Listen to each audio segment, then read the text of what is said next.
김영문 목사의 나눔의 시간. 지금 이 시간에는 시카고 나눔교회 김영문 목사님의 말씀입니다.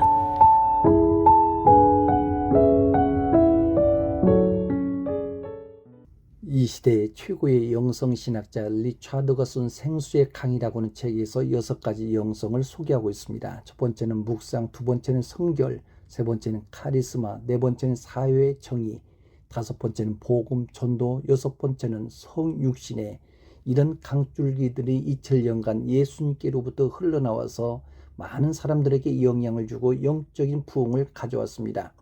마치 강들이 바다에서 만나듯이 이 책에서 옛 신앙의 인물들, 성경상의 인물들, 그리고 근대, 현대 신앙의 선배들의 경건한 삶을 만나도록 소개를 하고 있습니다. 모든 원초는 예수 그리스도이십니다. 저자가 강조하는 영성은 자신에게 가장 소중한 것을 타인에게 내어줄 수 있는 빈 마음이었습니다. 우리 자신들은 빈 마음에 주님의 사랑을 듬뿍 담아서 세상에 흘러보내야 합니다. 에스겔을 통해서 생수의 물이 흐르는 환상을 보게 합니다. 에스겔 선지자가 예언하던 시기를 보면 당시 고대 근동의 세계는 아수르 제국이 패권을 쥐고 있다가 나중에는 바벨론 제국으로 넘어가게 됩니다. 이 당시 유다의 왕 여호야김은 몇 년 동안 바벨론의 느부갓네살을 섬기다가 그의 아들 여호야긴이 3개월 동안 통치를 하면서 바벨론 군대에 의해서 완전히 함락당하게 됩니다.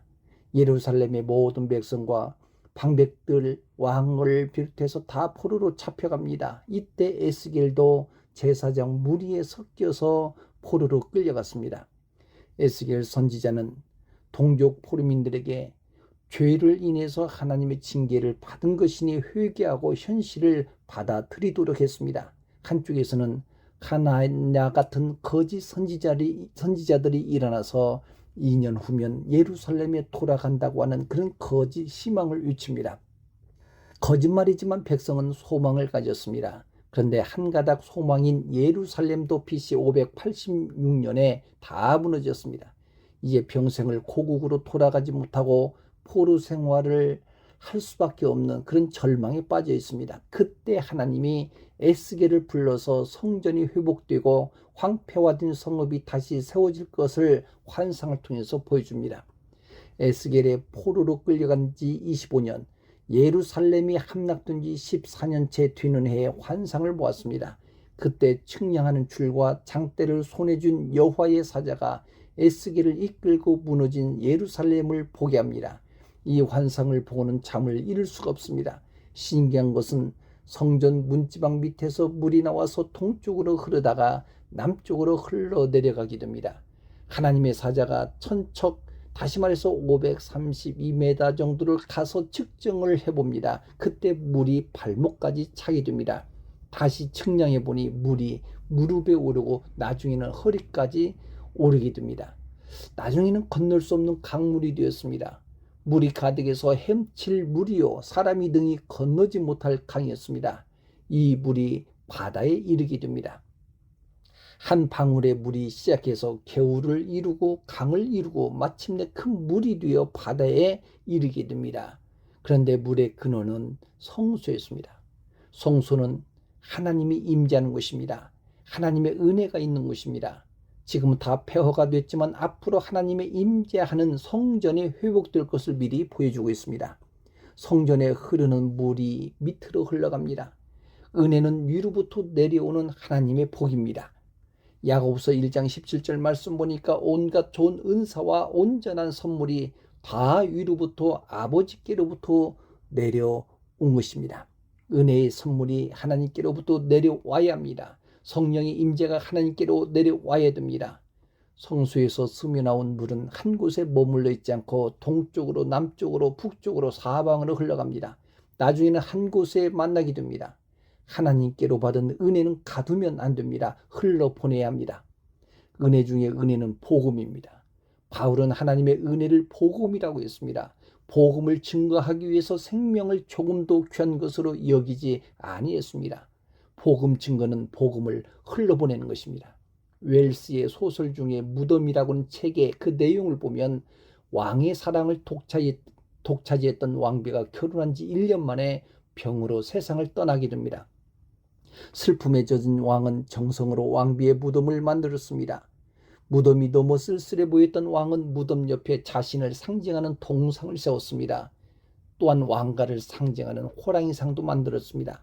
나중에는 무덤 뒤편에 호화로운 집을 지었고 무덤 주변으로 멋진 성곽을 세웠습니다. 무덤이 있는 곳은 멋진 성이 되었습니다. 흡족하게 바라던 왕은 한가운데 초라하게 세워진 무덤을 불편한 눈빛으로 바라보게 됩니다. 왕은 왕비의 무덤이라고 하는 것을 생각하지 않고 잊어버리고 신하들에게 명령을 내립니다. 초라한 무덤을 깨끗이 치워버리도록 했습니다. 세월이 지나고 환경이 바뀌다 보니 본질은 다 사라져버렸습니다. 따뜻한 사랑과 진심이 외부의 화려한 것에 다 묻혀버리게 된 것입니다.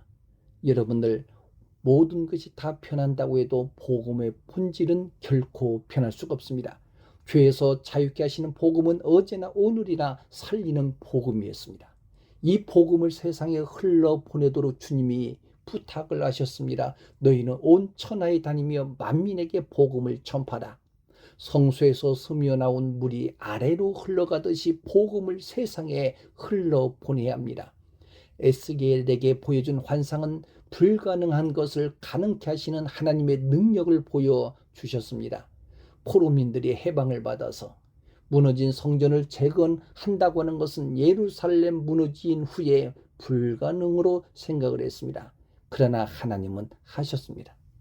성소에서 흘러나오는 미미한 물이 시냇물이 되고 강물이 되어서 주변에 각종 먹을 과실나무가 자라고 입이 시들지 아니하고 달마다 새 열매를 맺게 됩니다.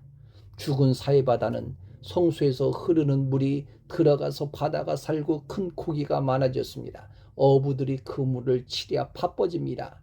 다시 말해서 경제가 살아남게 됩니다. 나라가 살려면 능력의 주가 되시는 하나님께 맡겨야 됩니다. 믿음의 삶은 성령이 온전히 나를 이끌어 가도록 맡기는 그런 삶을 말하고 있습니다.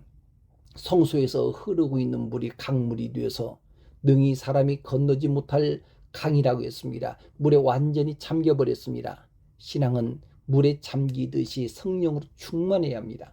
성령 충만은 사소한 것 가지고 목숨 걸지 않습니다. 작은 것도 감사할 줄 압니다. 문제가 있을 때마다 무릎을 꿇게 됩니다. 이스라엘 백성은 끊임없이 성전을 바라보면서 살았습니다. 성전이 건물이 아닙니다. 성전의 주인 되신 주님을 바라보며 살아갑니다. 성전에서 끊임없이 흘러나오는 물이 결국은 죽은 바다로 흘러가서 넓은 바다를 살렸습니다.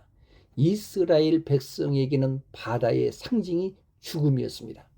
죽음의 바다를 성소에서 흐르는 물이 들어감으로 살렸습니다. 생수가 되시는 예수 그리스도로 말미암아 사망 권세를 이기셨습니다. 에스겔에게만 보여주는 환상이 아니고 절망 속에 살아가는 모든 인생에게 비전을 보여주십니다. 에스겔서 47장 6절에 보니까 인자야 내가 이것을 보았느냐. 절망이 아닌 소망을 보게 하셨습니다. 메마른 땅에 나무들이 없었는데 흐르는 물의 수분을 공급받아서 많은 나무들이 자라기 시작합니다. 열매가 끊이지 아니합니다. 성소에 흐르고 있는 생수의 물이 넓은 사해바다에 흘러 들어가자 죽은 사해바다가 살아 움직입니다. 바닷물의 염분이 보통 3.5%지만은 사해는 약 30%의 염분의 농도를 가지고 있기 때문에 어떤 생물도 살 수가 없습니다. 이런 곳을 생물이 살 수 있는 바다로 바뀝니다.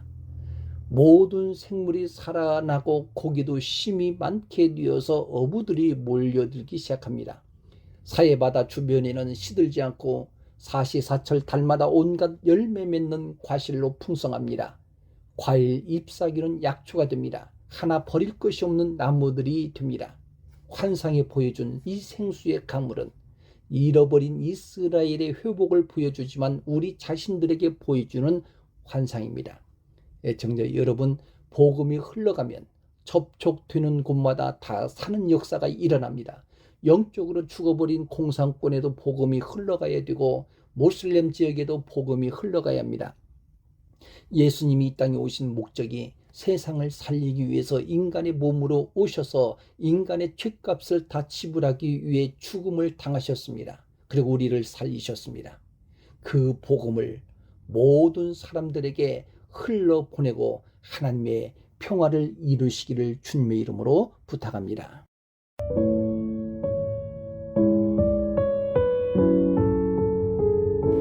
지금까지 시카고 나눔교회 김영문 목사님의 말씀이었습니다. 시카고 나눔교회는 8523 조지아나 애브뉴 몰턴 그로브에 위치해 있으며 주일 예배는 매주 오전 11시, 금요 예배는 매주 금요일 오후 8시에 있습니다. 신앙 상담이나 교회에 대한 자세한 사항은 전화 773-440-0191번으로 문의하시기 바랍니다.